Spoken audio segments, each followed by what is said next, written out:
Girivaradhari Gopi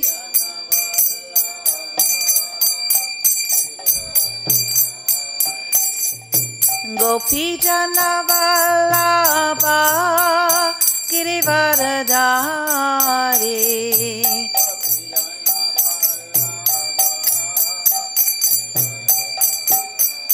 Yasodanandana Braja Janarandana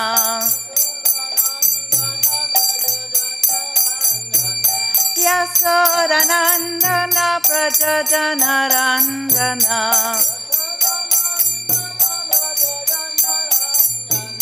Yamuna Tira Vanachari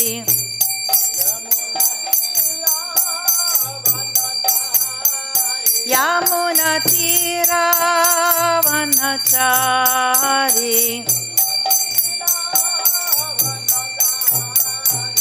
Jaya Radha Madhava Kunda Vihari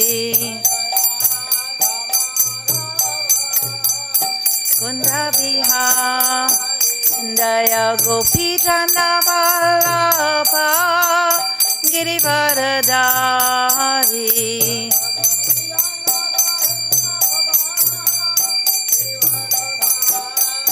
Yasodanandana Braja Janarandana Yasodanandana Braja Janarandana Yamuna Tira Vanachari Hare Krishna Krishna Krishna Hare Hare Hare Rama Rama Rama Hare Hare Hare Krishna Krishna Krishna Hare Hare Hare Rama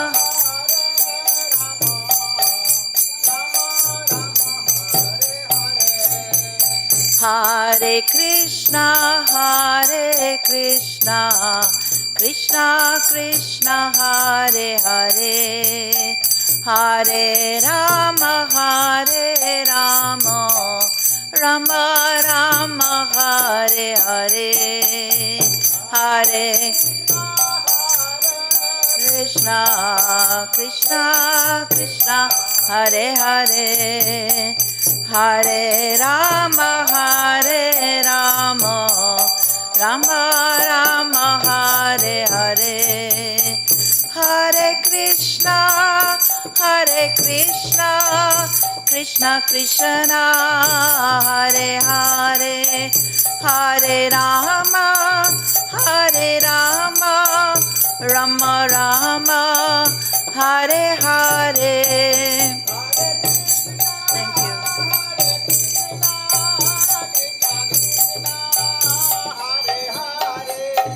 Hare Rama Rama Rama Hare Hare Jaya Radha Madhava Shri Radhe Madhava Shri Radhe Jaya Prabhupada Srila Prabhupada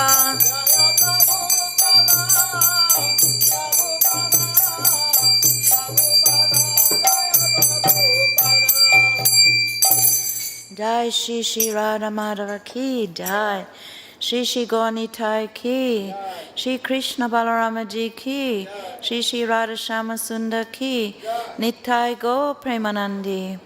All glories to the assembled devotees, all glories to the assembled devotees, all glories to Sri Guru and Sri Gauranga, all glories to Srila Prabhupada.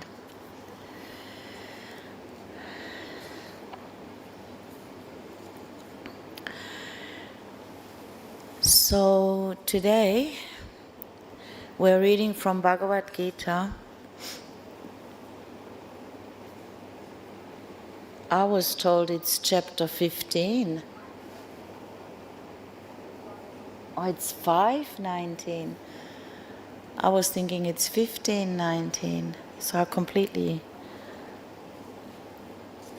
prepared for something different. Anyhow. Ihaiva tair jitaḥ sargo yeṣāṁ sāmye sthitam manaḥ nirdoṣaṁ hi samam brahma tasmāt brahmaṇi te sthitāḥ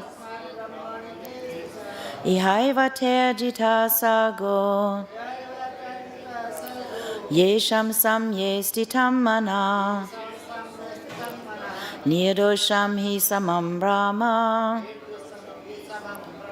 tasmāt brahmaṇi te sthitāḥ ihaiva tair jitaḥ sargo yeṣāṁ samye sthitam manaḥ nirdoṣam hi samam brahma tasmāt brahmaṇi te sthitāḥ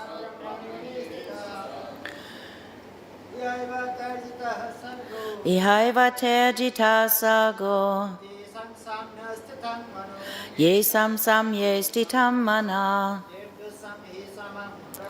nirdoṣam hi samam brahma tasmāt brahmaṇi te sthitāḥ ihaiva tair jitaḥ sargo yeṣāṁ samye sthitam manaḥ nirdoṣam hi samam brahma tasmāt brahmaṇi te sthitāḥ iha, in this life, eva, certainly, te, by them, jitaḥ, conquered, sargaḥ, birth and death, yeṣāṁ, whose, sāmye, in equanimity, sthitam, situated, manaḥ, mind, nirdoṣam, flawless, he, certainly, samam, in equanimity, brahma, like the Supreme, tasmāt, therefore, brahmaṇi, in the Supreme, te, they, sthitāḥ, are situated. Translation and purport by His Divine Grace A.C. Bhaktivedanta Swami Srila Prabhupada.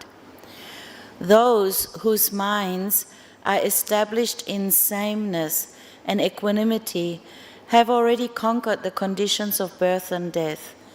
They are flawless like Brahman, and thus they're already situated in Brahman. Please repeat. Those whose minds are established in sameness and equanimity have already conquered the conditions of birth and death. They are flawless, like Brahman, and thus they are already situated in Brahman. Purport. Equanimity of mind, as mentioned above, is the sign of self-realization. Those who have actually attained to such a stage should be considered to have conquered material conditions, specifically birth and death. As long as one identifies with this body, he is considered a conditioned soul. But as soon as he is elevated to the stage of equanimity through realization of self, he is liberated from conditional life. In other words, he is no longer subject to take birth in the material world, but can enter into the spiritual sky after his death. The Lord is flawless because he is without attraction or hatred. Similarly, when a living entity is without attraction or hatred, he also becomes flawless and eligible to enter into the spiritual sky. Such persons are to be considered already liberated, and their symptoms are described below. Om Aginati Mirandasya Gananjana Shalakaya Chakshun Militam Yena Tasmai Shri Gurave Namaha Shri Chaitanya Manobhistam Stapitam Yena Bhutale Svayam Rupa Kadamayam Dadati Svapadantikam Vandeham Shri Guru Shri Uta Parakamalam Shri Gurun Vaishnavamscha Shri Rupam Sagarjatam Sahagana Raghunathan Vitam Tam Sajivam Sadvaitam Savadutam Parijana Saitam Krishna Chaitanya Devam Shri Radha Krishna Padan Sagana Lalita Shri Vishakan Vitamscha Hey Krishna Karuna Sindhu Dina Bandhu Jagatpate Gopesha Gopika Kanta Radha Kanta Namostute Tapta Kanchana Gorange Radhe Vrindavanishwari Vrishabhanu Sude Devi Pranamami Hari Priye Vanchakalpatarupyascha Kripa Sindhubhya Evacha Patitanam Pavanebhyo Vaishnavebhyo Namo Namaha Jai Shri Krishna Chaitanya Prabhu Nityananda Shri Advaita Gadadha Shivasadi Gaura Bhaktavinda Hare Krishna Krishna Krishna Hare Hare Hare Rama Rama Rama Hare Hare. Srila Prabhupada ki jai, Srila Gurudeva ki jai. So, each and every verse of Bhagavad-Gita is full of nectar and so much insight and realization. Srila Prabhupada says in the purport several times that if you are established in equanimity, without hatred, without too much attraction to the material world, then you can go home back to Godhead. So what is the qualification for going home back to Godhead? We're all coming here to this holy land of Sri Vrindavan Dham to get mercy, to be closer to Krishna, to feel and experience the mercy of Krishna. And again Bhagavad-Gita tells us that we need to know who is Krishna. Here it speaks equanimity, which means, or it speaks about self-realization. And how is that possible? Only if you can actually know Krishna in truth. In the 4th chapter, text 9, Krishna himself gives the qualification of what it takes to be able to go home back to Godhead. My revered spiritual master would say this sloka is like the visa stamp to grant you entry into the spiritual world. We know when we're traveling internationally, we have to first apply for a visa. And when the visa is granted, then we can enter. So similarly, in going home back to Godhead, we need this visa stamp. And it's Bhagavad-Gita chapter 4, text 9, where Krishna himself explains, Janma kama cha me divyam evam yo viti tattvataha chaktva deham puna janma naiti mam eti sojana. One who knows the transcendental nature of my appearance and activities does not, upon leaving the body, take his birth again in this material world, but attains my eternal abode, O Arjuna. So Krishna qualifies what is necessary. We need to understand who he is, what is his transcendental nature, how he comes from the spiritual world and appears here in the material world. He's not an ordinary personality by any means. and the purpose of his pastimes, what are his activities in this world, then not only are you liberated, you're free from the cycle of birth and death, but you're granted, at the end of this life, entrance in Goloka, Vrindavan.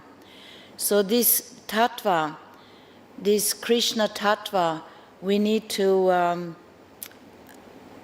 understand what it means.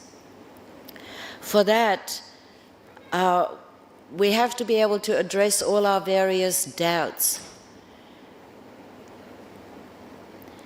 We need to hear submissively from our authorities, and that hearing needs to be in the mood of surrender and acceptance and practice. So we need to, first of all, before we can understand Krishna, we need to clarify our doubts. Just like Arjuna, this whole conversation of Bhagavad-Gita is where Arjuna is presenting his different doubts to the Lord. And the Lord, in turn, one by one, clarifies them all. Actually, in the 8th chapter, Arjuna addresses Krishna as Madhusudan, the killer of the Madhu demon. And why? Because he feels if Krishna can kill these mighty demons, surely he'll be able to kill my doubts, which is like a demon. Why doubts are compared to demon is because if we carry any kind of doubts about the position of Krishna or the position of his activities, then we will lack the determined confidence in surrendering and engaging in his devotional service. In the 10th chapter, in text 4, Srila Prabhupada explains this asamoha, of freedom from doubt. And he says it can only be achieved when one is not hesitant, when he can understand the transcendental philosophy. Slowly but surely he becomes free from bewilderment. So we're all here in this material world, and we're all bewildered to some degree or another. Everybody carries some confusion, some bewilderment, some doubts.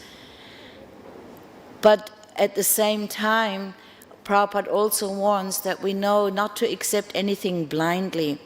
Everything should be accepted with care and caution. So again, it is stressed that we need to understand Krishna, we need to clarify our doubts, and we need to understand in tattva. So, because, as Srila Bhaktivinoda Thakur, he explains in his book called Bhajan Rahasya, he explains about the 4 types of anattas.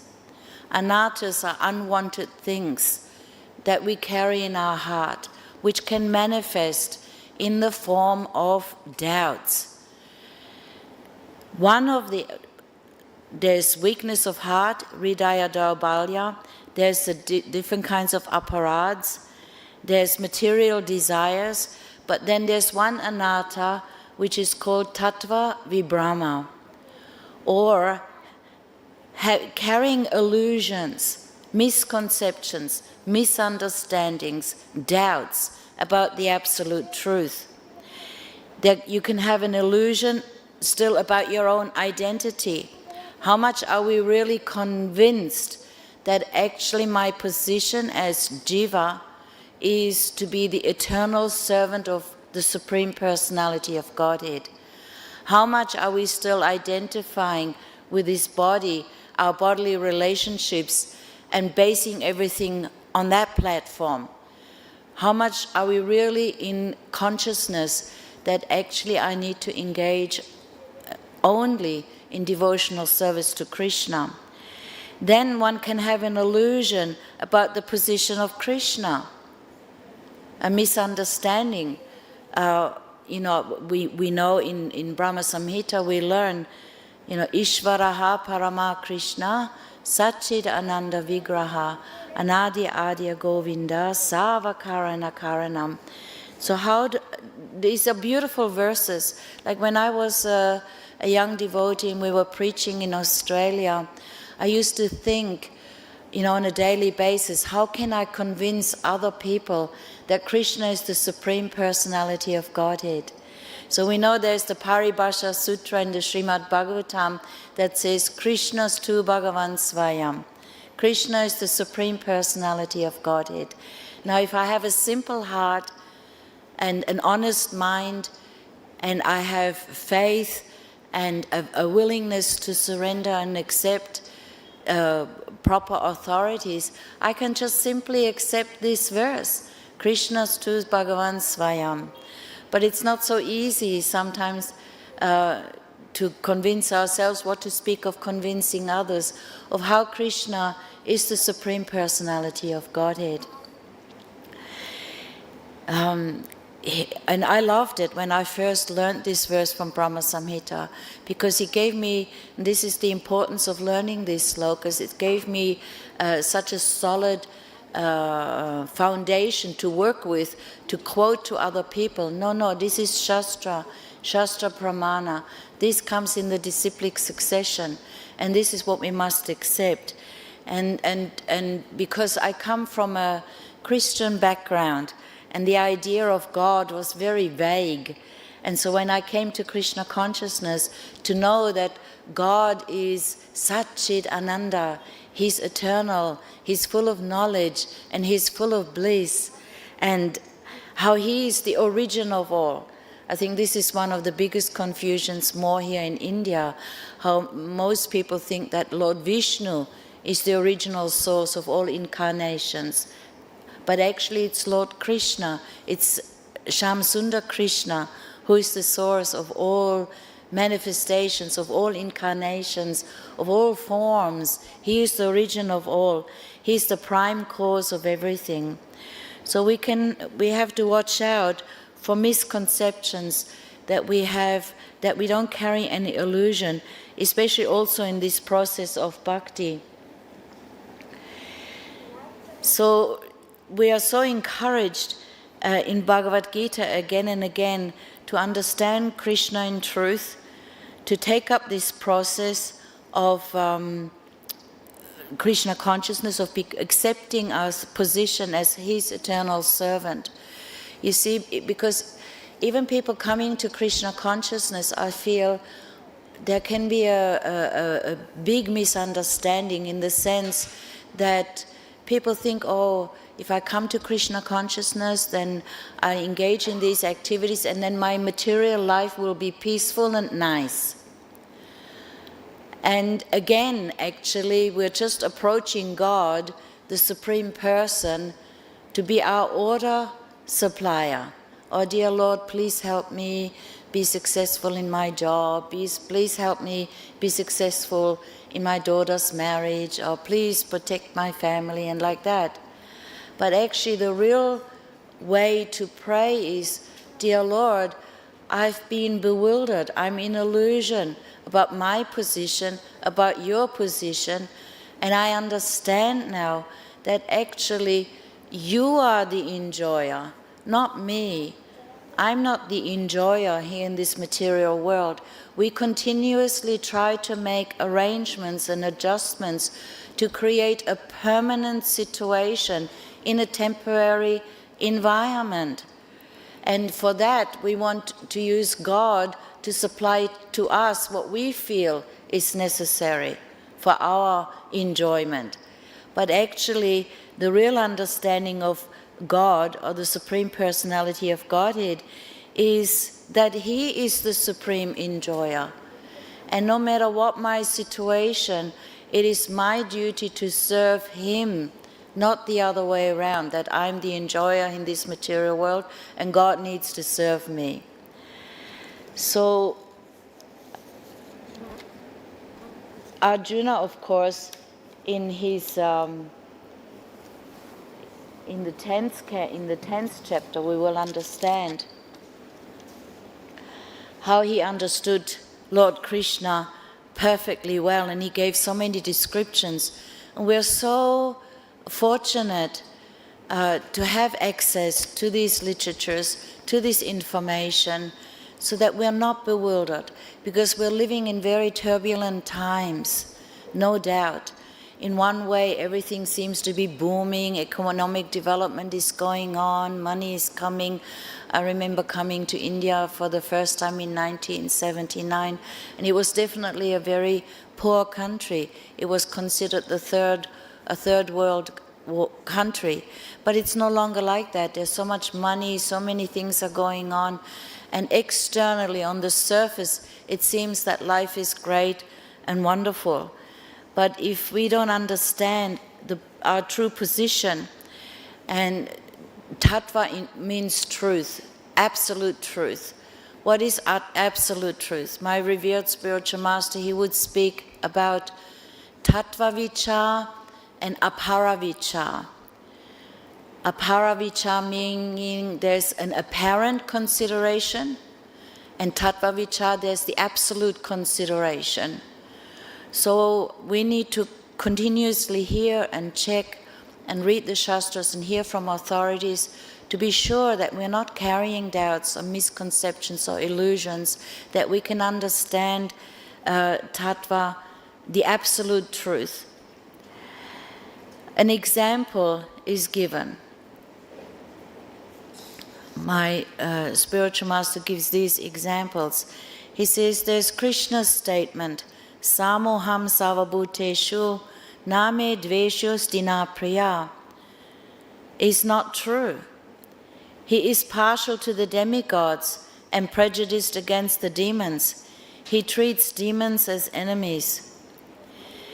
This is apara vichā, this apparent partiality of Krishna in one way is only apparent. It's an apparent consideration. But in tattva vichā, or the absolute consideration, you'll find that Krishna really is impartial. He really is a well-wisher even of the demons. He does good to one and all. He never does any evil to anyone. By killing the demons, he does good to them. Their demonic nature and their demonic body are killed. If a demon is killed by the hand of Lord Hari, then he gets mukti, or liberation. And we know there's so many stories like that. You know, Krishna kills Shishupal after he made 100 insults. So finally he killed him, but even all the assembly, they could see how the soul of Shishupal merged within the body of Lord Krishna, became purified, and then was reinstated in his original position as doorkeeper in the Vaikuntha planets, you see.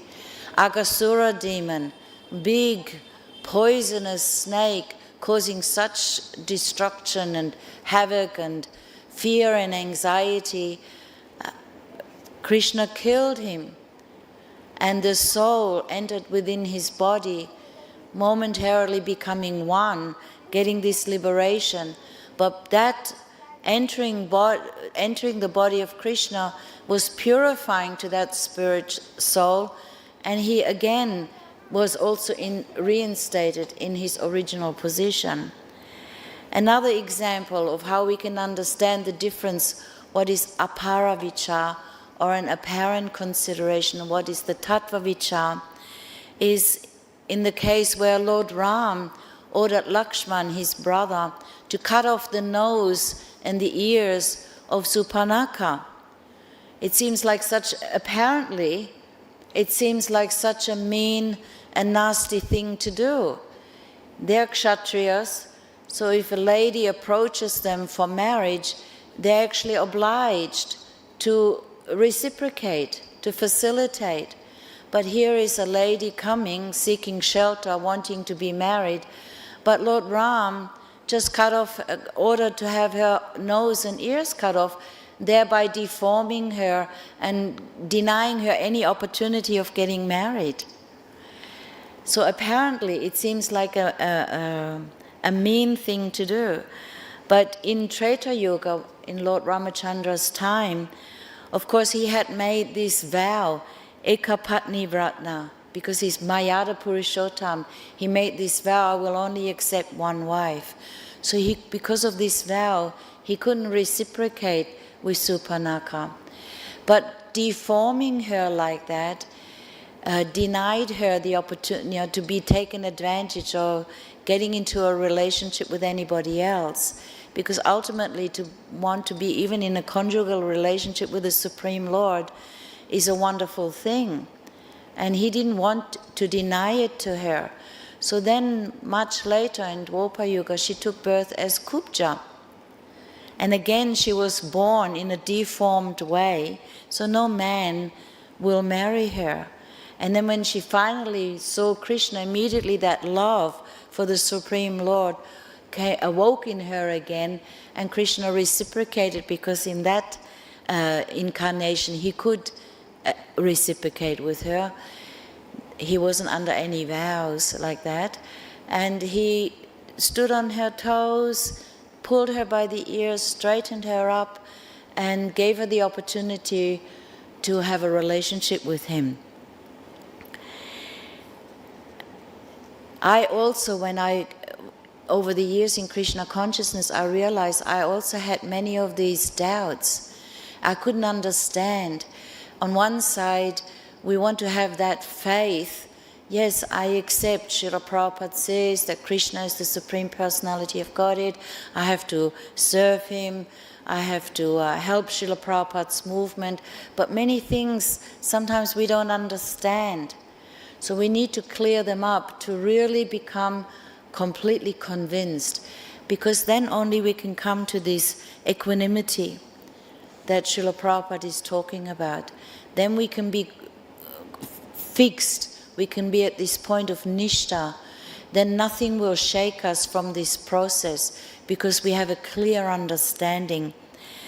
It's like, I tell you something funny, just in my own personal life, I like to share something. When I very first joined Krishna consciousness, and I had the opportunity to read Srila Prabhupada's Lilamrita, which I strongly recommend everybody must read Srila Prabhupada's Lilamrita, to really connect with Srila Prabhupada, understand his mood and mission. And again, then you also will become so convinced to be a part of this Sankirtan movement. Because if we're only going by hearsay, what devotees are speaking, what we're hearing a bit on YouTube or this or that, that might not do it. We need to connect with Srila Prabhupada and his teachings. And so when I was reading Prabhupada Lilamrita at that time, I was so shocked. One thing that really plagued my heart for many years was such a surrendered, fully surrendered devotee of the Lord. He dedicated his whole life to the mission of Lord Chaitanya Mahaprabhu. He went through so much austerities and tapasya. He was only ever 100% fixed and convinced to serve his spiritual master in such a humble way, and tolerating so many different austerities. My doubt was, how is it Lord Krishna, at the end of Srila Prabhupada's life, allowed that he would be in such a suffering condition? You know, Prabhupada for many months he hadn't been eating, maybe only sometimes taking a little juice. And some of the senior devotees that were there at the time, they were saying, the doctor said he was just skin and bones, the nerves were pressing on his bones, and that would be excruciatingly painful. So I was thinking, why is Krishna allowing that? It really disturbed my heart. And then, by the grace of Guru, by the grace of Srila Prabhupada, I asked my spiritual master one time, I said, Gurudev, how is it Krishna allowed this to go on? It just doesn't seem right.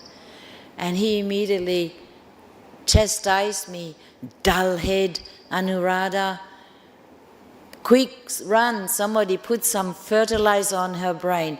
She can't think. Go get me some cow dung, put it on her brain, so her brain will work properly. He was saying like that, don't be so dull. Then he came right close to me and he said, you have to understand one thing, Anuradha. At that moment, Srila Prabhupada was experiencing the highest ecstasy. he was experiencing, and of course for us, for me, as a conditioned soul, because I don't know what that is. I don't know what is pure love of God. I don't know what is Krishna prema.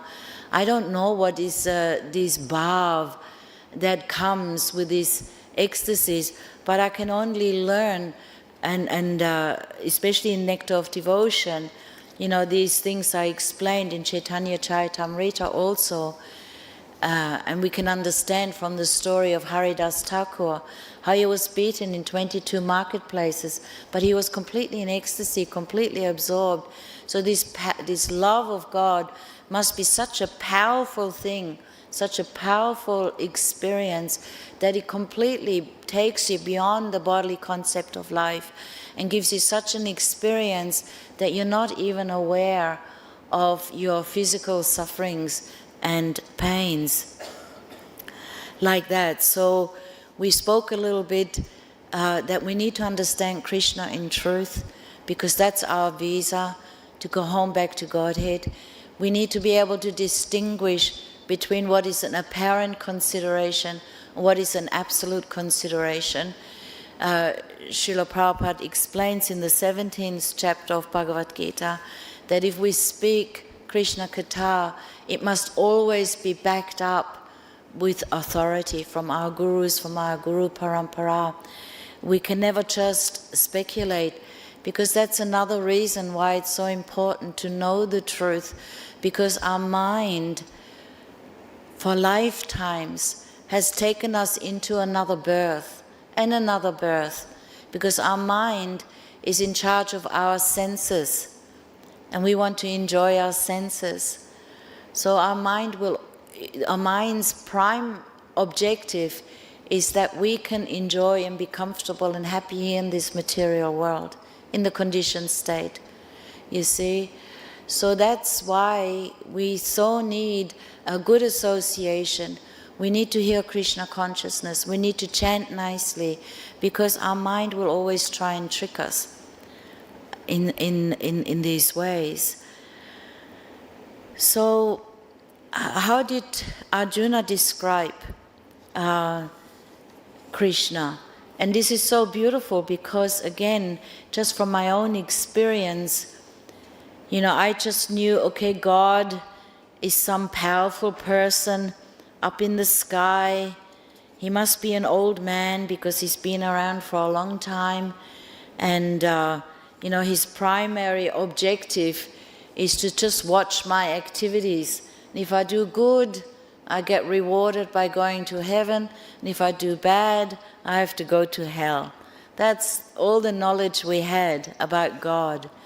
But here, Arjuna, he's saying, Param Brahma, Param Dhamma, Pavitram Paramam Bhavan, Purusham Shashvatam Divyam, Adidevam Ajam Vidum. He says, Param Brahma. Prabhupada explains, yes, we're all Brahman, we're all Satchit Ananda, we have that quality, just like you take a drop out of the ocean, and that drop of water has the same quality as the ocean, but in minute consistency. So similarly, the soul is also spiritual by nature. We are eternal. We have the capacity to come to real knowledge, to tattva, and we have the capacity to be in full bliss in Krishna consciousness. Krishna is Param Dhamma. He is the supreme rest, or the supreme abode of everything. That means he's the ultimate shelter. We're all seeking shelter. We're seeking shelter in the material world, with our partners, with our family, with our workplace, with our friends, with our education, with our bank. And like that, we're seeking shelter in so many ways. However, the ultimate shelter is Lord Krishna. Pavitram. Krishna is pure. He's untainted by material contamination. He's Purusham. That means he's the supreme enjoyer.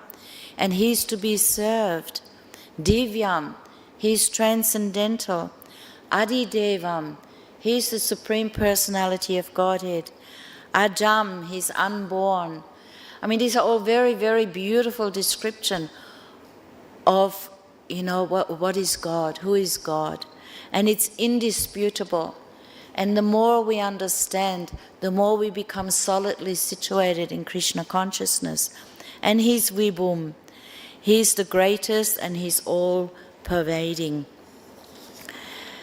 I wanted to share something, if that's all right. How are we going for time?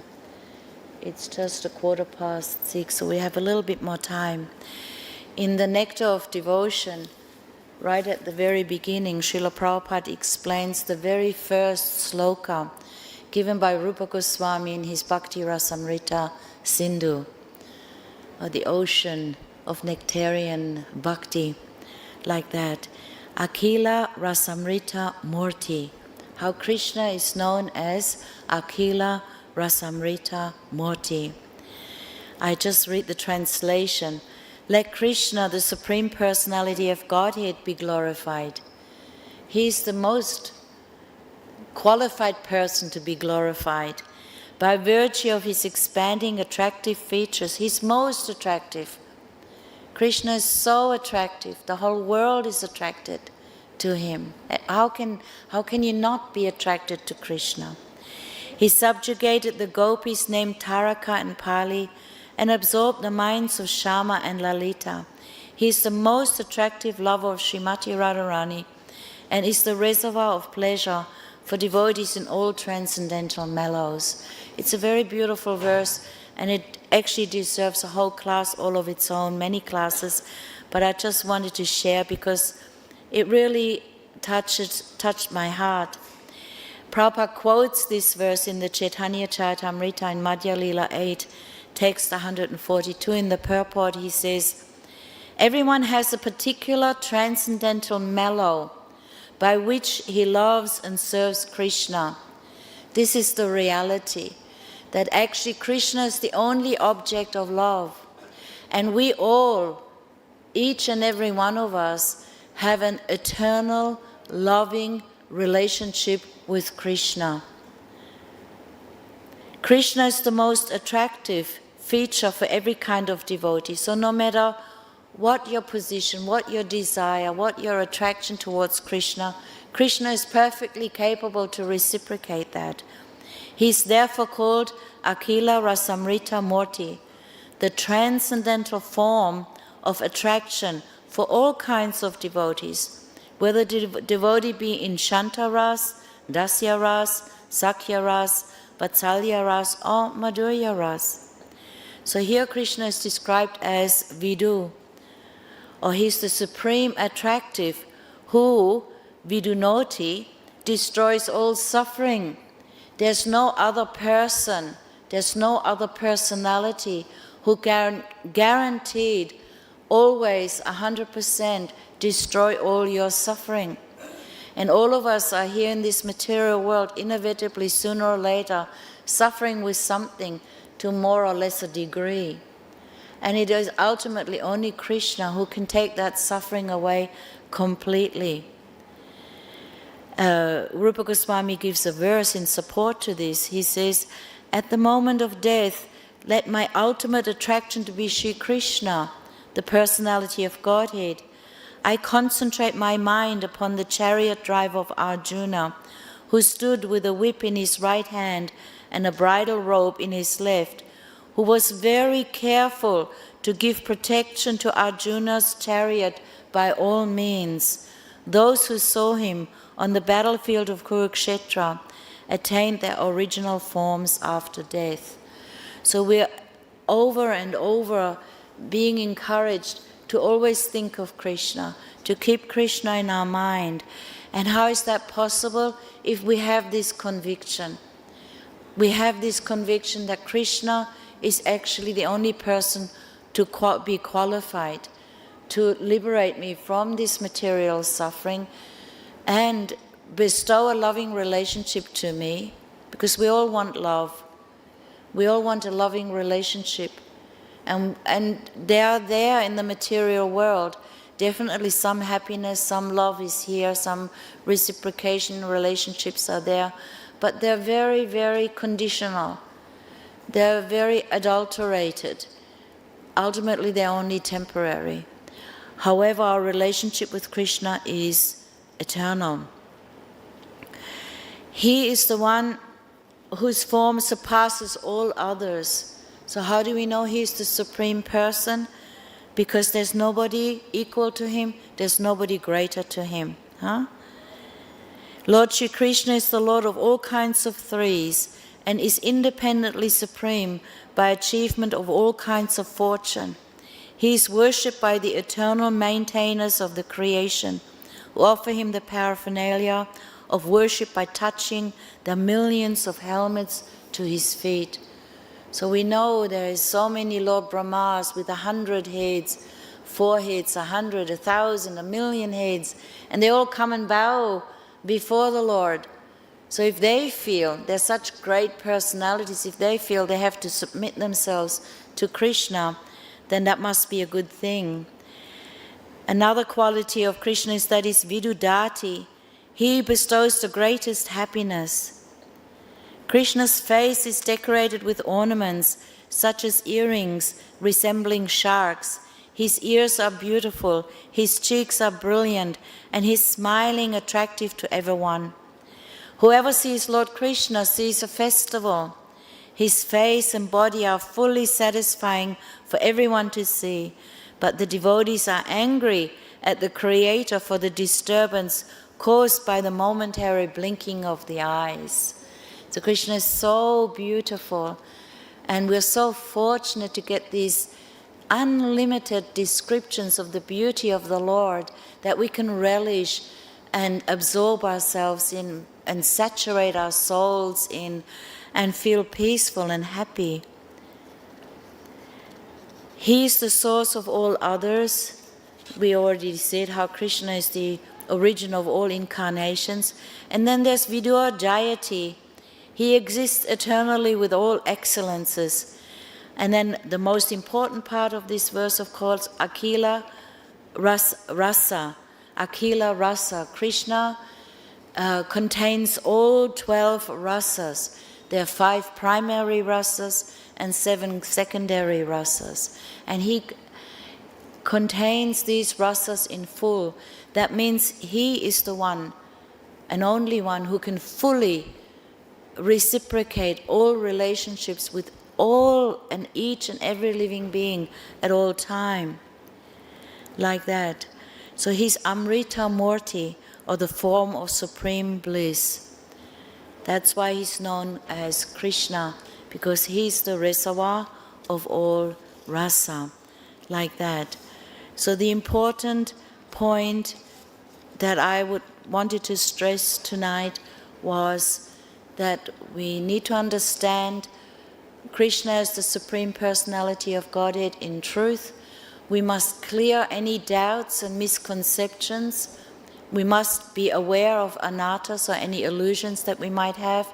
For that we need to be very careful where and how we associate, because there's those who are honest, those devotees who are thoroughly honest. In the beginning of Srimad Bhagavatam, it is explained like that this teaching is for those who are thoroughly honest. So there's those people who honestly want to know the truth. And there's always the mischievous ones. There's always those who try to distract. And in this day and age, we need to be extremely careful because there's so much information available now. People are using all kinds of devices to find all kinds of information, but we don't know the source. We have to be careful. And then there's those who are genuine seekers, and there's those who just want to cause mischief. So we need to be careful about that. Which authority we are listening, what Shastra we are studying, and with whom we are associating. And then, if we understand Krishna in truth, and we have no doubts and no illusions, then we get the visa stamp at the end of this life to go home back to Godhead. So thank you very much, dear devotees, for your attention of being here tonight. I have to be honest, I feel a little bit awkward sitting up here on this big seat and being so far away from you. But I appreciate your presence. Are there any questions? Do we have time for questions? There's a microphone or anything, no? Does anybody have a question or a comment, something you would like to say? No? It's getting late. All right. Jai Srila Prabhupada, Shri Shri Gaunitai, Shri Shri Radha Shyamasundar, Srila Gurudeva Ki